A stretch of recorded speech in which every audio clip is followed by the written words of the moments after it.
Que chique, Ê, coisa boa conversar com você. Segunda-feira falando sobre saúde, um tema que tem uma pessoa conversando aqui, Sol, que sofre até preconceito. Por conta da epilepsia? Sim, da epilepsia, porque diz que as pessoas entendem que é um problema psicológico, psiquiátrico.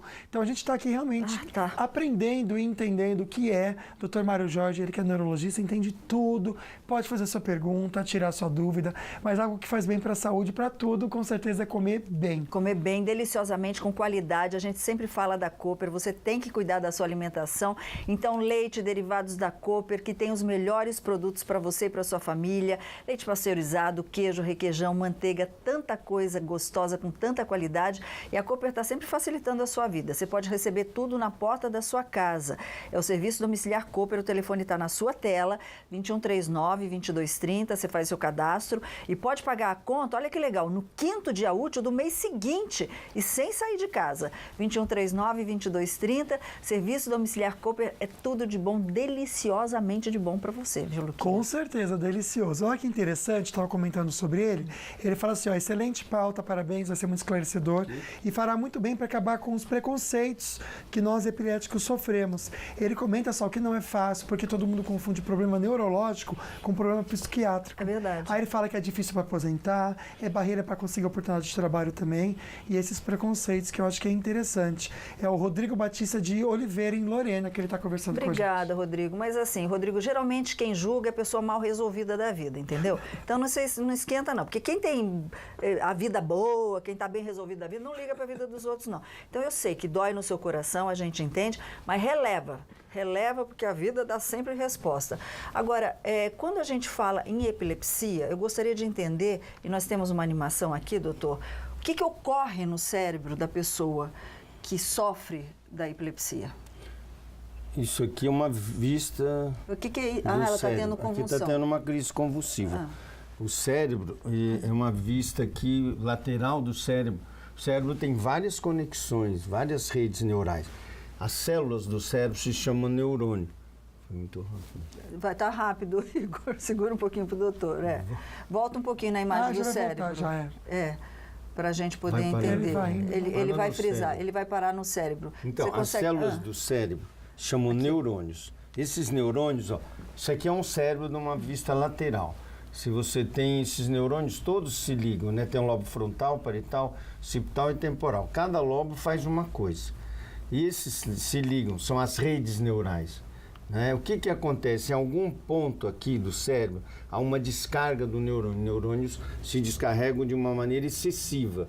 Então, em vez de um neurônio se descarregar, descarregam uns 20, 30, 50 milhões. Você tem 100 bilhões de neurônios aqui. E aí descarrega e você tem uma descarga neuronal excessiva. Isso pode espalhar para todo o cérebro e a pessoa tem aquele ataque que nem mostra aí na frente. A convulsão, né? Que convulsiona e se espalha. Mas você nem sempre tem uma convulsão desse tipo. Você pode ter, por exemplo, um bloqueio da fala. A pessoa quer falar e não consegue falar. Isso é comum em criança. A pessoa quer falar e para de falar. Ou então vira sua cabeça do lado assim, ó, e repuxa a boca. Ou o braço mexe sozinho, começa a pular só um braço. Essa crise que está mostrando aqui é a crise generalizada. É a crise mais forte, chamada crise do grande mal. Antigamente chamava grande mal. E a pessoa tem algum sinal que ela vai convulsionar? A maioria dos epiléticos, eles sabem. Eles têm um aviso, por exemplo, sente um cheiro de uma coisa estragada, ou de estrume, ou ele sente uma aura visual, onde ele vê alguns escotomas, algumas cores brilhantes, ou ele escuta um som, ou ele sente um mal-estar, ou ele começa a ter sacudidelas assim, ó. Pula o braço, pula a perna, são mioclonias. Esses episódios geralmente antecedem a crise de alguns minutos. E aí vem a crise. Existem mais de 58 tipos de crises. Meu Deus. Não é só essa que repuxa, entendeu? Entendi. Eu assisti um documentário de um cachorrinho de um labrador nos Estados Unidos, que ele prevê quando o amiguinho dele de 7 anos, o senhor assistiu, vai ter crise, porque a criança não conseguia nem ir para a escola. E ele avisa os pais com 20 minutos de antecedência. Aí os pais vão lá e administram uma certa dose, enfim, ele não tem mais. Olha, que bonitinho, né? Eles são incríveis mesmo, né? Aliás, a curiosidade do dia tem muito a ver com isso daí, de cachorrinho ajudando a gente, né? Bom, a Laís mandou pra gente uma perguntinha por vídeo. Oi, Sol. Oi, Luquinha. Tudo bem com vocês? Eu queria tirar uma dúvida. Eu queria saber o que causa a convulsão. Obrigada, gente. Beijo. Bom programa. E aí, doutor? A convulsão, como a gente acabou de falar, ela é ocasionada por os nossos neurônios, que são as células do cérebro, eles têm um ritmo, né?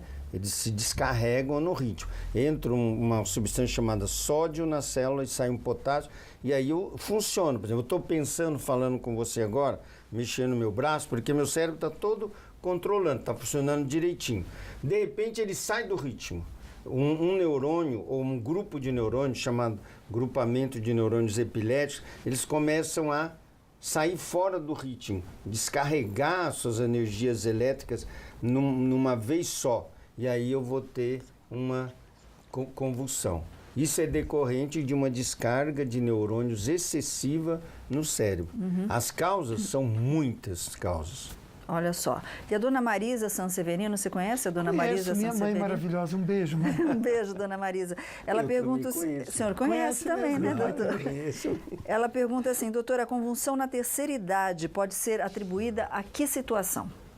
Uma excelente pergunta. Excelente. Muito bom. Hoje, a gente sabe que a epilepsia, ela tem 2 picos onde ela incide mais. Na criança, na infância, na adolescência, depois diminui, e no idoso. Cada vez mais nós descobrimos que a epilepsia aumenta a sua incidência depois dos 60, 65 anos de idade. A causa mais comum de convulsão ou de epilepsia nessa faixa etária são os acidentes vasculares cerebrais. É o derrame, é o AVC. Em segundo lugar, pode vir os tumores cerebrais, pode vir as doenças demenciais, aí vem uma série de causas, mas seguramente a causa mais comum é o AVC, ou o derrame, né? Exatamente. Obrigada pela pergunta, viu, dona Marisa? Beijo, Mamãe mãe. inteligente sempre, né, Luquinha? Com certeza. Sol, mudar um pouquinho aqui nosso assunto. Eu nunca tinha ouvido falar da cárie de mamadeira. E você, Sol? Nunca tive filho. Brincadeira. Mas é bom que já prepara para você que ainda não teve. É que vai verdade, ter, né? é bom saber, é instrução. Já fica sabendo. É. E nosso querido doutor Sorriso vai explicar pra gente, então, o que é isso agora no quadro.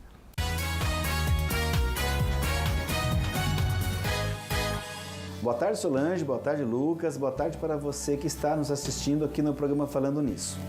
Hoje o alerta vai para os pais que têm crianças pequenas, entre 1 ano e 2 anos de idade, e começa a perceber aquelas manchas pretas nos dentes.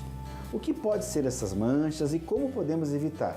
Vou falar sobre cárie de mamadeira, respondendo a pergunta da Priscila, lá de Pindamonhangaba. Priscila, obviamente que o exame clínico é necessário para verificar se realmente é algum problema mais sério, então eu vou falar da cárie de mamadeira, o que é possível dentro da circunstância, tá? Manchas nos dentes que podem ter sido provocados. O que acontece? Como que acontece essa cárie de mamadeira, né?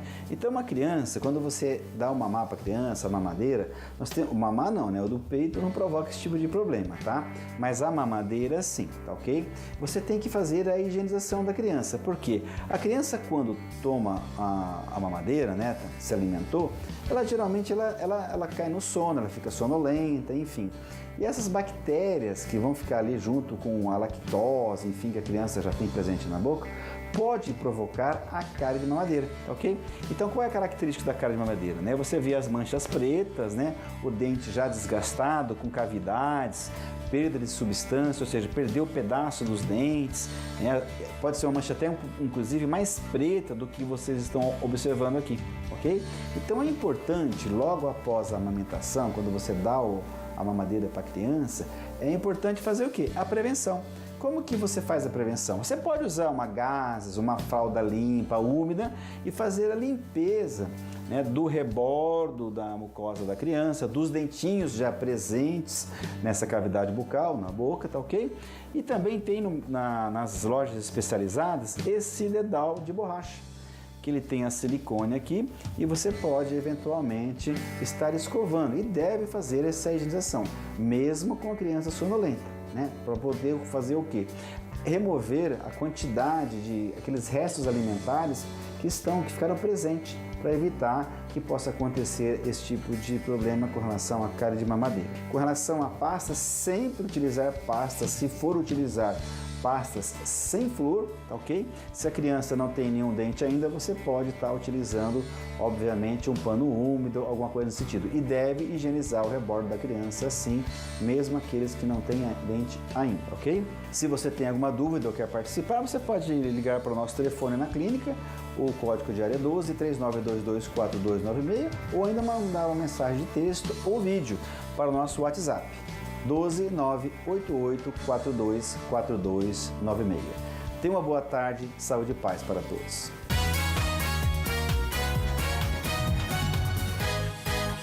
E o pessoal da produção estava falando aqui, Sol, que ele está preparando um quadro sobre chupeta. Como a chupeta pode Show. Muito Show. legal, né? Show. Então, já para a próxima semana você vai aprender um pouquinho mais sobre isso. Bom, as polícias militares de Minas e São Paulo procuram pelo grupo de criminosos que fizeram uma explosão de uma agência da Caixa Econômica Federal em Pouso Alegre, no sul de Minas. Isso foi nessa madrugada. Segundo a polícia, entre 15 e 20 criminosos fortemente armados renderam cerca de 20 pessoas que estavam em um ônibus que passava próximo à agência enquanto realizava a ação do banco. A agência bancária ficou destruída, mas não há informações se valores foram levados. Aí qual é o valor também? Só de acordo com a PM, nenhum dos reféns foi levado pelos criminosos que fugiram em direção ao estado de São Paulo. Esse vídeo que a gente vê aí foi enviado por ouvintes da Band News FM. Foi no sul de Minas, é isso? Isso. Aqui do ladinho, sul de Minas, entendeu? Jesus. Sul de Minas é aqui. Pouso Alegre aqui do ladinho. E a gente está na Zona Norte aqui, o estúdio está pertinho daqui, é o primeiro lugar que Presta chega quando atenção, vem. então, gente. Fica de olho. Deus os proteja. São né, 20 gente? bandidos, né? Entre 15 e 20, E os meus né? amigos aqui também na região. exatamente. A gente fica com medo, né, Sol? Bom, olha que incrível. Pele de tilápia, isso mesmo, gente, a pele de tilápia poderá ser usada para tratar queimados. Achei fantástico isso. Incrível demais, a gente já comenta com você no próximo bloco, mas agora aquele momento gostoso de receber seu carinho aqui no programa e, na verdade, a homenagem continua para Solange. Ai, que lindo. Saúde e felicidade, Sol. Feliz aniversário. Can I say what I'm feeling?